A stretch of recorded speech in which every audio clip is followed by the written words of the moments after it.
আসসালামু আলাইকুম ভিউয়ার্স, কেমন আছেন সবাই?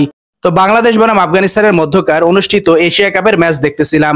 বাংলাদেশ প্রথমে ব্যাটিং করে 20 ওভারে মাত্র 154 রান করতে সমর্থ হয়েছে। বাংলাদেশের জন্য এই ম্যাচটা হচ্ছে do or die match. Bangladesh যদি এই ম্যাচে হেরে যায় তো এশিয়া কাপ থেকে ছিটকে যাবে।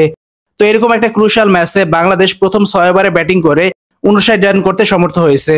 তো এই 59 রান করতে তারা কোনো উইকেট হারায়নি। তো এরকম একটা ভালো শুরুর পরেও বাংলাদেশ মাত্র 154 রানে অল আউট হয়ে গেল। তো এটা দ্বারা আমরা কি বুঝলাম? এটা দ্বারা আমরা বুঝলাম যে বাংলাদেশ হচ্ছে খুবই এভারেজ মানের একটা দল। তাদের সর্বোচ্চ যোগ্যতাই হচ্ছে 150 থেকে 160 রান করা।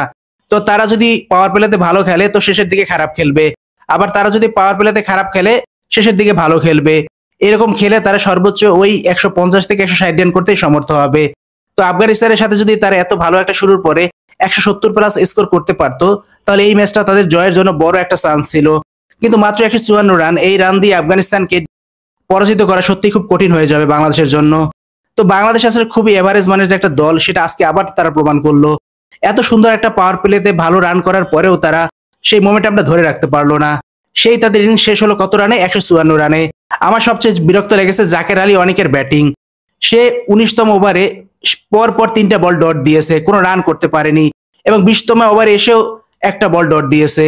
তো একটা ফিনিশার যার কাজ হচ্ছে দ্রুত রান করা, সে যদি 19 এবং 20তম ওভার এতগুলো বল ডট দেয় তাহলে আসলে ভালো স্কোর বাংলাদেশ কিভাবে করবে? তো বাংলাদেশের খেলা দেখে যেটা বুঝতে পারলাম যে বাংলাদেশের আসলে টি-20তে যোগ্যতাই হচ্ছে 150 থেকে 160 রান করা। সেটা পাওয়ার প্লেতে ভালো খেলুক আর শেষের দিকে ভালো খেলুক, ওই রান গিয়ে টেনে মেনে 150 বা 160ই হবে। তো ভিউয়ার্স, আপনারা কমেন্টস করে জানান যে বাংলাদেশের ব্যাটিং আপনাদের কেমন লেগেছে, এবং এটাও জানান যে আপনাদের কি মনে হয় বাংলাদেশ কি আজকে জিততে পারবে?